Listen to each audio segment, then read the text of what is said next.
Hi, my name is Alissa Bendetti, and for my clinical specialty, I'll be showing you how to properly perform CPR on a pet.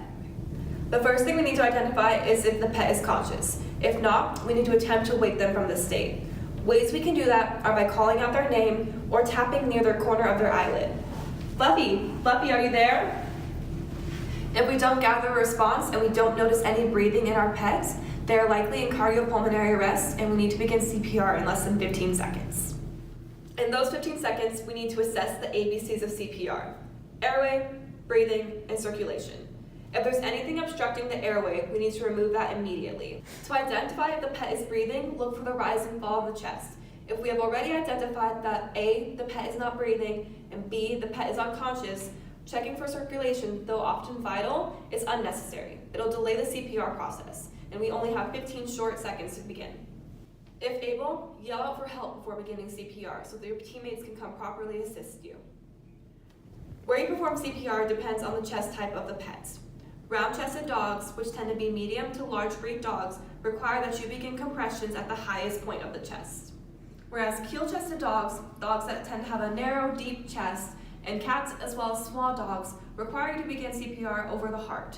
To identify where that location is, it is easiest to go ahead and bring the elbow back until it meets the chest. Flat-chested breeds like the French Bulldog actually require the patient to be placed on their back so we can begin compressions over the sternum. To begin CPR, take both hands and place one over the other like so. Place it where you want to begin your compressions on the patient. It is vital in this situation to never lean on the pet like so. You want to instead lock your elbows to avoid leaning and only go 1/3 to 1/2 deep into the chest. Compressions need to occur at a rate of 100 to 120 per minute. Every 30 compressions, stop briefly to give your patient 2 breaths of air via mouth to snout ventilation.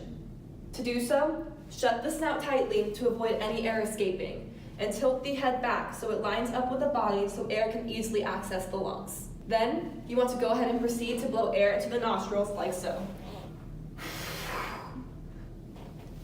During each breath, we want to allow the chest to expand fully before we give the second breath.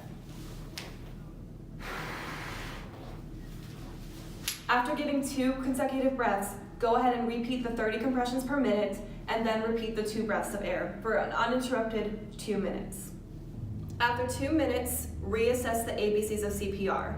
If they are still unconscious and not breathing, immediately begin CPR once more. This is how it should look when performing CPR on a patient.